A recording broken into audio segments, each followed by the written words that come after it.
حضرت یوسف علیہ السلام اور ان کے بھائی کب مصر میں آ کر آباد ہوئے؟ حضرت یوسف علیہ السلام کے دور کا حکمران کون تھا؟ کیا وجہ تھی کہ اقتدار میں شریک بنی اسرائیل بعد میں غلام بن گئے؟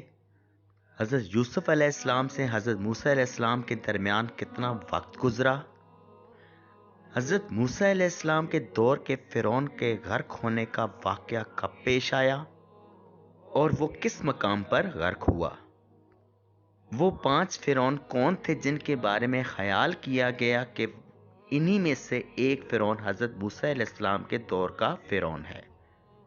کیا وجہ تھی کہ قرآن پاک میں حضرت یوسف علیہ السلام کے دور کے حکمران کو تو بادشاہ جبکہ حضرت موسیٰ علیہ السلام کے دور کے حکمران کو فرعون کہا گیا؟ کیا واقعتاً فرعون کے جسم پر نمک کے نشانات موجود پائے گئے؟ میڈیکل سائنس اس حوالے سے کیا کہتی ہے؟ قرآن پاک کی آیت کریمہ جس نے جدید دنیا کو فرعون کے غرق ہونے کے بعد ملنے کا بتایا، وہ کون سے 2 شہر تھے جن کی تعمیر میں بنی اسرائیل نے بطور غلام شرکت کی؟ وہ تمام وجوہات جو کہ ایک فرعون کو حضرت موسیٰ علیہ السلام کے دور کا فرعون بناتی ہیں۔ آج کی اس ویڈیو میں ہم انہی تمام باتوں کا جواب تاریخ، تحریروں، اسکالرز کی رائے، آرکیالوجی، میڈیکل ایگزامینیشن اور دلائل کے ساتھ جاننے کی کوشش کریں گے، خصوصاً قرآن پاک جو اللہ تعالیٰ کی سچی اور آخری کتاب ہے، جو کہ حضرت محمد صلی اللہ علیہ وآلہ وسلم پر آج سے 14 صدیاں قبل نازل ہوئی، اور جب سائنسدانوں نے اس میں بتائی گئی باتوں پر تحقیق کی تو ایک ایک بات سچ ثابت ہوئی۔ السلام علیکم، میں ہوں سردار حامد علی خان اور آپ دیکھ رہے ہیں میرا YouTube channel do you know. آج کے موضوع پر بات کرنے سے پہلے میں موضوع سمجھتا ہوں کہ قدیم مصری تہذیب کو جان لیا جائے۔ قدیم مصری تہذیب 3000 سالوں پر محیط ہے۔ اس تہذیب کو دنیا کی اولین اور ترقی یافتہ تہذیبوں میں سے ایک شمار کیا جاتا ہے۔ 3100 قبل مسیح میں اس تہذیب کا آغاز اس وقت ہوا جب مینس نامی شخص نے بالائی مصر اور زیری مصر کو سیاسی طور پر اکٹھا کیا اور قدیم مصر کے پہلے حکمران خاندان کی بنیاد ڈالی۔ یہ وہی فرعون ہے جس نے میمفس شہر کو اولڈ کنگڈم کا دارالخلافہ بنایا اور اس شہر کی بھی بنیاد ڈالی۔ پھر مصری تہذیب کا اختتام 3000 سال بعد 30 قبل مسیح میں اس وقت ہوا جب مشہور فرعون کلوپترا ہفتم حکمران تھی۔ اس تمام عرصہ کے دوران قدیم مصر پر 30 خاندانوں کے 170 فرعون نے حکومت کی۔ جب اقتدار، طاقت، دولت اور اختیار آتا ہے تو فرعون کے ساتھ فرعونیت بھی آتی ہے۔ ایسا ہی قدیم مصر کے حکمرانوں جو بادشاہ کی جگہ فرعون کہلاتے تھے ان کے ساتھ ہوا۔ وقت کے ساتھ ساتھ آہستہ آہستہ مصری لوگوں کے دلوں میں یہ عقیدہ راسخ ہونا شروع ہو گیا کہ فرعون دیوتاؤں اور عوام کے مابین رابطے کا ذریعہ ہیں اور فرعون کا دیوتاؤں کے ساتھ خاص تعلق ہے۔ 1500 قبل مسیح سے قبل تک اس عقیدہ نے معاشرے میں اپنی جڑیں مضبوط کر لی تھیں، اور پھر نیو کنگڈم جو کہ 1550 قبل مسیح سے 1070 قبل مسیح تک رہی، اس میں فرعون کو باقاعدہ طور پر دیوتا کا درجہ دے دیا گیا، اور آمن ہوتب سوئم پہلا فرعون تھا جو تاریخ میں بطور دیوتا سامنے آیا۔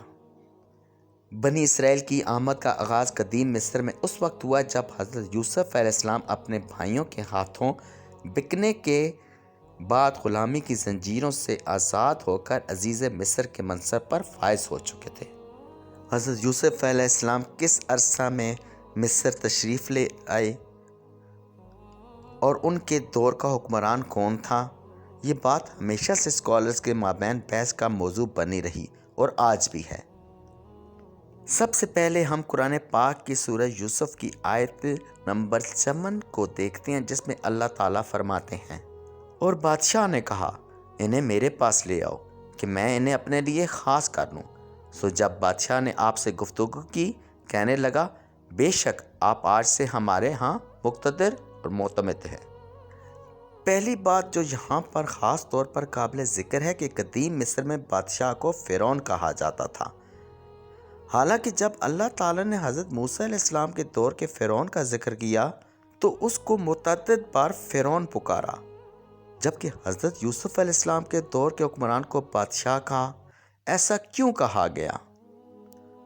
اور مصر میں ایسے وہ کون سے حکمران تھے جو اپنے لیے بادشاہ کا ٹائٹل استعمال کرتے تھے، یا انہیں فرعون نہیں سمجھا جاتا تھا یا نہیں کہا جاتا تھا؟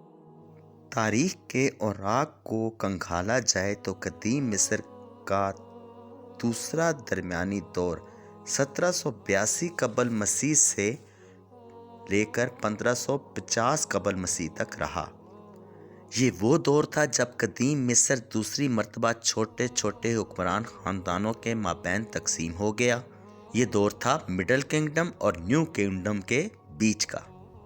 اس دوران قدیم مصر پر 13ویں خاندان سے 17ویں خاندان کے لوگوں نے حکومت کی۔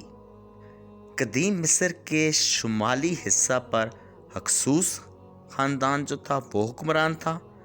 پھر مصری تھے جو ملک کے درمیان میں یعنی تھیبس میں حکمران تھے، اور نیوبینز تھے جو کہ جنوب میں حکمران تھے۔ میں یہاں پر ذکر کروں گا ہکسوس خاندان کا۔ یہ خاندان مصری اوریجن نہیں رکھتا تھا بلکہ 13ویں حکمران خاندان کے دور میں تجارت کی غرض سے مصر میں آ کر آباد ہوا۔ اب یہ لوگ کون تھے، یہ جاننے کے لیے ہم رخ کرتے ہیں قدیم تحریروں کی جانب۔ تو آج سے 300 قبل مسیح میں مصری تاریخ دان منیتھو لکھتے ہیں کہ یہ لوگ لیونٹائن اوریجن سے تعلق رکھتے تھے۔ اگر لیونٹائن کا علاقہ دیکھا جائے تو قدیم دور میں یہ علاقہ آج کے فلسطین، شام، اردن، لبنان پر مشتمل ہے، اور اس میں موجودہ ترکی کا کچھ حصہ بھی شامل ہوتا ہے۔ ہکسوس خاندان قدیم مصر کا 15واں حکمران خاندان تھا جو کہ 1630 قبل مسیح سے لے کر 1523 قبل مسیح تک حکمران رہا۔ اب ہکسوس لوگ جو ہیں اپنے لیے بادشاہ کا ٹائٹل استعمال کرتے تھے یا فرعون کا؟ تو اس حوالے سے قدیم مصری تاریخ دان منیتھو جو 300 قبل مسیح تھا، اس کی ایک تحریر جس کی ٹرانسلیشن جو ہے وہ فلیویس جوزف نے کی، اور اس میں جو ترجمہ بتایا گیا ہے ہکسوس نام کا، وہ بتایا گیا ہے چرواہے بادشاہ یعنی کہ شیفرڈ کنگز۔ اس کے علاوہ بریٹینیکا میں بھی ہکسوس کے لیے کنگ کا ہی لفظ استعمال ہوتا رہا ہے۔ ہکسوس کا اپنے لیے بادشاہ کا لفظ استعمال کرنے کی جو وجہ ہمیں سامنے نظر آتی ہے وہ یہ بھی ہے کہ ان کے مد مقابل مصری بھی تھیبس میں حکمران تھے، اور جیسا کہ ہم جانتے ہیں مصری لوگ اپنے بادشاہ کے لیے فیرو کا لفظ یعنی فرعون کا لفظ ہی استعمال کرتے تھے۔ تو یہ وجہ بھی ہمیں یہ بتانے کے لیے کافی ہے کہ کیونکہ یہ ان کے مد مقابل موجود تھے تو یقیناً اپنے لیے مختلف ٹائٹل استعمال کرتے ہوں گے۔ اس کے علاوہ ڈاکٹر عبدالرحیم ریحان جو کہ نہ صرف آرکیالوجسٹ ہیں بلکہ research and archaeological studies and scientific publications of the sea and Sinai کے ڈائریکٹر جنرل بھی ہیں، ان کے مطابق بھی ہکسوس اپنے لیے کنگ کا ٹائٹل استعمال کرتے تھے۔ قدیم مصر سے ایک مقبرہ کی تختی بھی ملی ہے جو کہ 17 ڈائنسٹی سے تعلق رکھتی ہے، اس میں لفظ پوتیفار درج ہے۔ واضح ہے کہ عزیز مصر کے لیے اولڈ ٹیسٹامنٹ میں لفظ پوتیفار ہی استعمال ہوا ہے، اور یہ جو 17ویں ڈائنسٹی تھی یہ حضرت یوسف علیہ السلام کے دور میں جو قحط سالی آئی تھی اس کے فوراً بعد تھی۔ ڈاکٹر ہینرک جن کا تعلق جرمنی سے ہے وہ بھی اس بات کے قائل ہیں کہ حضرت یوسف علیہ السلام جو تھے وہ ہکسوس خاندان کے دور میں تھے۔ اس کے علاوہ ڈاکٹر جوزف سینکلس جو کہ اس سبجیکٹ کے اوپر اتھارٹی ہیں، انہوں نے بھی تصدیق کی کہ حضرت یوسف علیہ السلام کا تعلق جو تھا وہ ہکسوس خاندان سے ہی تھا۔ ڈاکٹر ہینریک اپنے ایک ریسرچ پیپر کے اندر لکھتے ہیں کہ ایک امریکی جس کا نام چارلس ای ولبر تھا، اس کو ایک پتھر ملا جس کے اوپر تحریر کندہ تھی جو کہ 32 لائنوں پر مشتمل تھی۔ اس میں ایک بادشاہ کا نام ابتدا میں ہی درج ہے۔ یہ گمنام بادشاہ ہے جس کو چٹ ہیٹ کہا گیا۔